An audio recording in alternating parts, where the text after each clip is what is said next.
لیکن میں پابند ہوں اس بات کا کہ حسنین بھائی نے جو بات کی ہے اس کی طرف لوٹوں ضرور اور وہ بات کروں.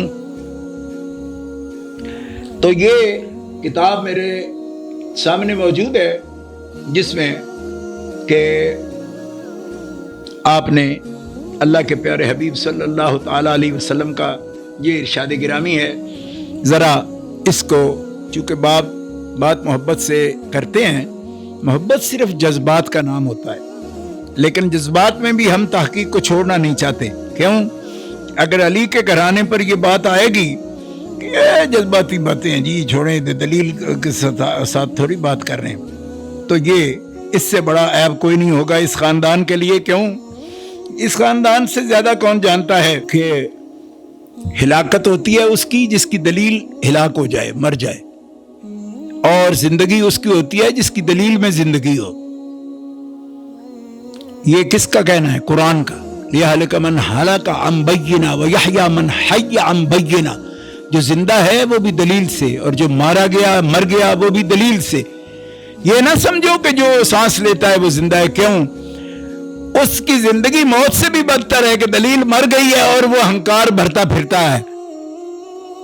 اسی لیے جس کو مارا یزیدی قوتوں نے وہ آج بھی جی رہا ہے پوری طاقت کے ساتھ. ہر روح انسانی میں اور بدن انسانی میں روح حسین موجود ہے. کیوں؟ اس لیے کہ حسین کی دلیل زندہ ہے. جب دلیل زندہ ہے تو قرآن کہتا ہے حسین مر نہیں سکتا، کہ اس کی دلیل ایک ایک وجود میں موجود ہے، ایک ایک ذہن کو جلا بخش رہی ہے. اور یزید کیوں مر گیا؟ اس لیے کہ ظلم کی کوئی دلیل ہوتی ہے، جھوٹ کی کوئی دلیل ہوتی ہے، جبر کی کوئی دلیل ہوتی ہے. جبر بے دلیل ہوتا ہے. جبر کی ابتدائی وہاں سے ہوتی ہے جہاں دلیل مر جاتی ہے. حسین کی دلیل زندہ ہے.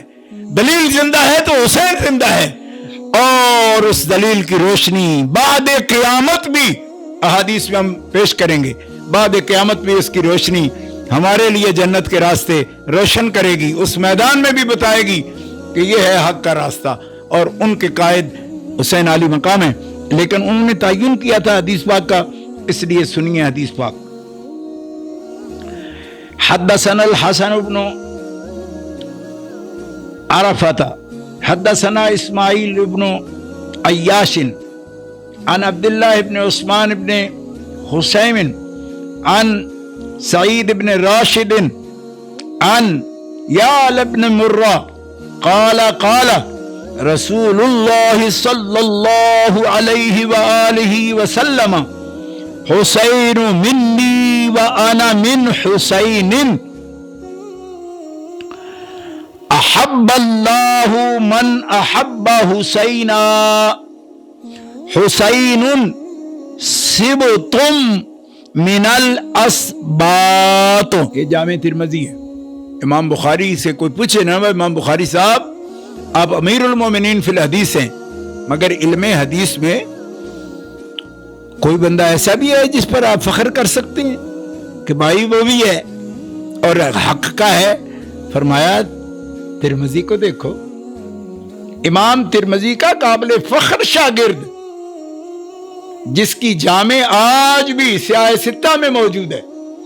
تو امام ترمذی سیاہ ستہ کا لوگ مطالبہ کرتے ہیں، ہم بغیر مطالبہ کے حاضر ہیں جناب، لڑائی جھگڑے نہیں کرتے. ہم حسین والے جو پیار سے پوچھتے ہیں، سمجھنا چاہتے ہیں، ان کو پیار سے ہی سمجھاتے ہیں. ٹھیک ہے؟ کیوں؟ اس لیے کہ آپ تو بے خواہ ہیں، درود پڑھنے والے ہیں. آپ سے کون لڑے گا، کون اختلاف کرے؟ نا آپ تو پیار والے جو محبت حسین کے رشتے میں بندھے ہیں، وہ ہمارے سر کا تاج ہے. اتنا عظیم دل ہے وہ، جس دل میں پنجتن کا پیار بستا ہے. وہی تو دل ہے جو دل کہلانے کے قابل ہے. سر بھی وہ سر کہلانے کے قابل ہے جو ان کے در پہ جھکے، اور دل بھی وہ دل ہے. دل ہے وہ دل جو تیری یاد سے معمور رہا، اور سر ہے وہ سر جو تیرے قدموں پہ قربان گیا. تو حدیث آپ نے الحمدللہ سماعت کر لی. اب میں آپ کو تھوڑا سا اس کا مطلب، اور خاص طور پر ہمارے حسنین صاحب چونکہ بڑے صاحب دل بھی ہیں اور صوفیاء سے محبت رکھتے ہیں، اس لیے انہوں نے جس بات کو چھیڑا وہ بڑی خاص بات ہے. انہوں نے یہ نہیں کہا کہ یہ حدیث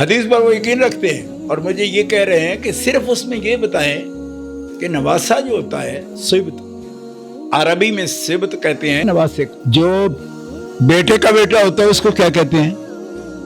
عربی کا دامن اتنا تنگ نہیں ہے کہ سب کو ایک گرینڈ چلڈرن نہ، گرینڈ چلڈرن نہیں، عربی میں بیٹی کے بیٹے کو صبت کہتے ہیں، تو کے ساتھ سین با اور تو، صبت۔ اچھا، اور پوتے کو کیا کہتے ہیں؟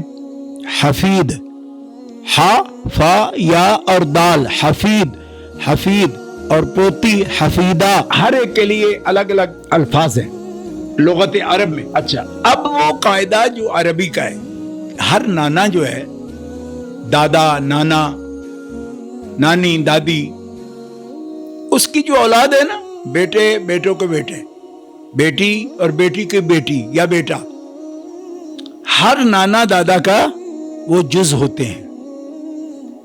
یہ مطلب ہے حسین و منی کہنے کا کہ حسین مجھ سے ہے۔ کیوں؟ دوسری حدیث اسامہ بن زید اور زید بن ارقم والی، اس میں یہ لفظ بھی موجود ہیں کہ وہ میرے بیٹے ہیں۔ کیوں کہ میری بیٹی کے بیٹے ہیں۔ وہ جزئیت والی بات آپ نے بالکل واضح فرمائی۔ ہما ابن عاش، وہ دونوں میرے بیٹے ہیں۔ کیوں؟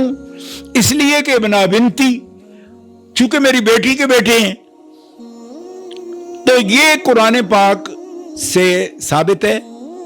چوتھے پارے کے آخری جو آیات ہیں اس میں سے آپ پڑھ سکتے ہیں کہ کون سا ان سے رشتے ہوتے ہیں۔ یہ تو ہو گیا جزئیت کا مسئلہ۔ اچھا، یہ جزئیت بھی اگر ہے تو پھر کسی صبت سے نانا تو نہیں ہوتا؟ ہاں ہوتا ہے، لیکن جو بات آپ کی بداہن سمجھ آتی ہے نا، بتاہتن، اس میں نہیں سمجھ آتا۔ نانا بھی نواسے سے ہوتا ہے۔ کیوں؟ کہ جب نواسا نانا کا جز ہوتا ہے تو جس کا یہ جز ہے وہ اس کے اندر موجود نہیں ہے، تو یہ جز کیسے ہے؟ ٹھیک ہے، اور یہ جز جس کل سے آیا ہے وہ کل سے، کل کو کہیں کہ اس کل، وہ کل اس سے نہیں ہے، تو یہ اس لیے غلط ہے کہ اسی کل کا جز تو یہ ہے، اور یہ جز کہاں سے آیا؟ اس کل سے۔ لہذا ایک مطلب اس کا بالکل واضح یہ ہے کہ جز کل سے ہے، کل جز سے ہے، لیکن یہ قاعدہ اس وقت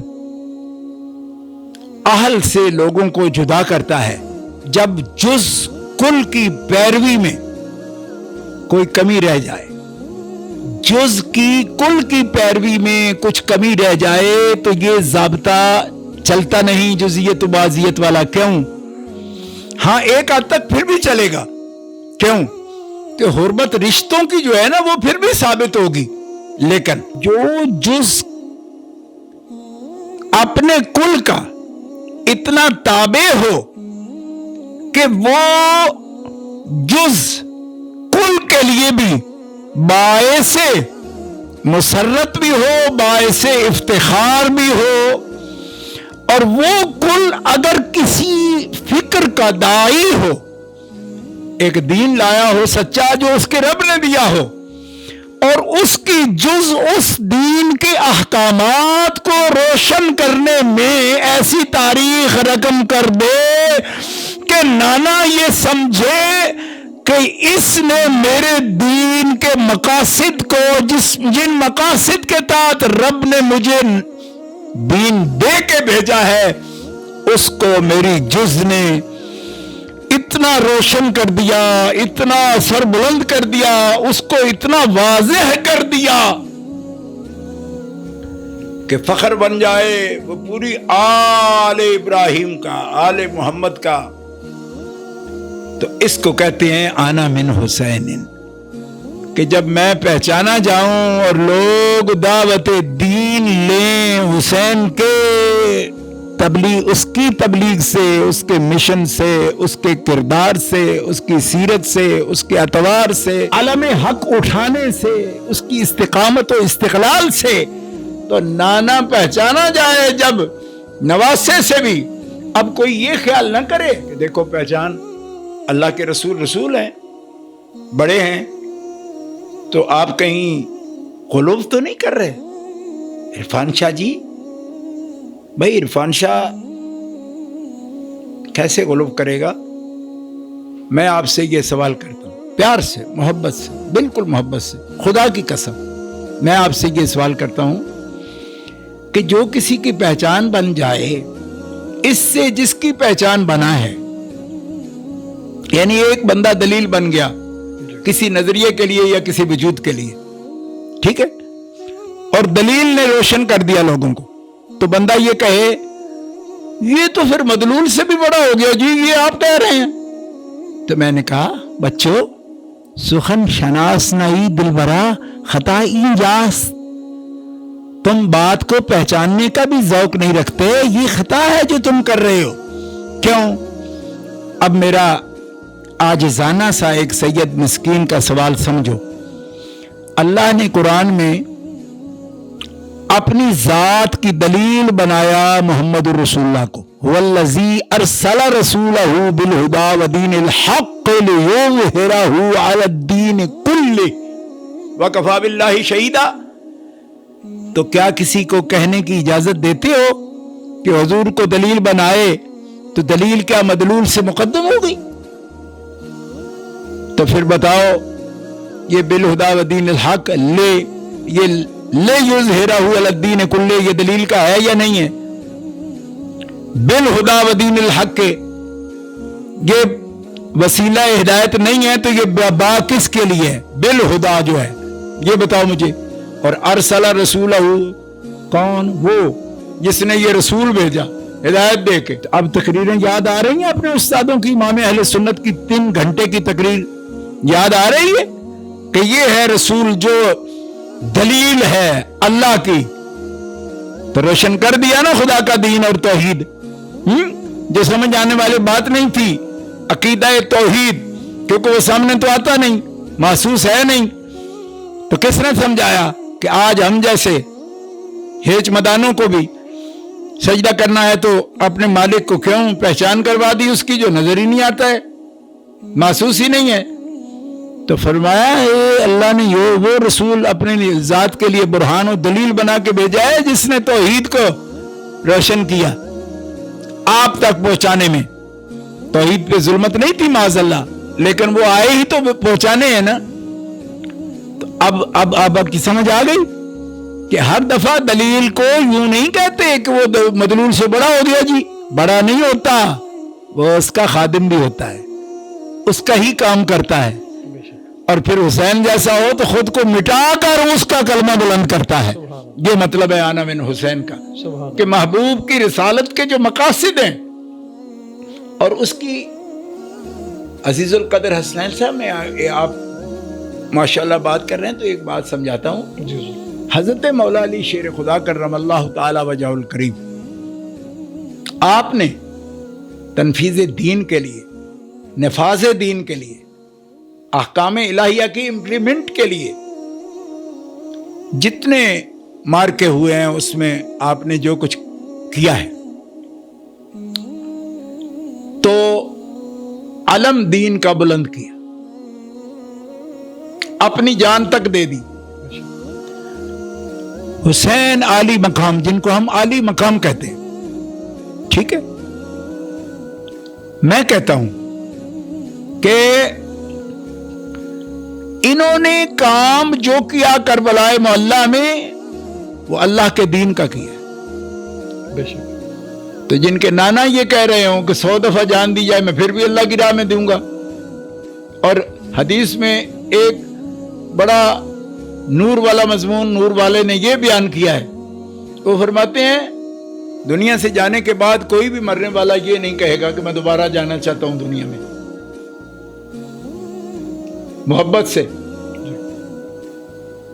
شہید کہے گا کہ یا اللہ مجھے دوبارہ بھیج، اور جینے کے لیے نہیں جانا چاہتا، تیری راہ میں مرنے کے لیے جانا چاہتا ہوں۔ یہ حدیث رسول ہے، حضور خود فرمایا ثم احیا ثم اقتل ثم احیا ثم اقتل ثم احیا ثم اقتل، مجھے پھر تو زندگی دے، میں پھر مارا جاؤں، پھر زندگی دے، پھر مارا جاؤں۔ یہ نانے کی شان ہے. تو 72 تن دے کے دکھا دیا آنا من حسین کی تعریف کر رہا ہوں. دکھا دیا کہ کوئی 72 مرتبہ اگر آپ نے کہا ہے لانا ہم نے 72 دے کے بتا دیا. ایک بھی وحیہ خالی نہیں جانے دیا. جو زندہ تھا دے کے بتا دیا کہ ہم اس پیار میں جو آپ کے سینے میں خدا کا دین کا ہے وہی حسین کا سینہ ہے, اور حسین کی بھی وہی تڑپ ہے جو نانا کی ہے. اس کو حضور فرما رہے حسین و منی وانا من حسین. سبحان اللہ سبحان اللہ سبحان اللہ. اس کی اور جتنی بھی توجیحات ہیں, خدائے مطلق کی قسم اٹھا کر کہتا ہوں میں معمولی بالکل معمولی سا دین کا خادم, لیکن ساری رات گزر جائے اس کی توجیحات بیان کریں, زندگیاں ختم ہو جا سکتی ہیں, آنا من حسین ان کا نور ختم نہیں ہو سکتا. سبحان اللہ سبحان اللہ. یہ وہ بات ہے. اس میں سے ایک آدھ بات کی طرف میں نے اشارہ کیا.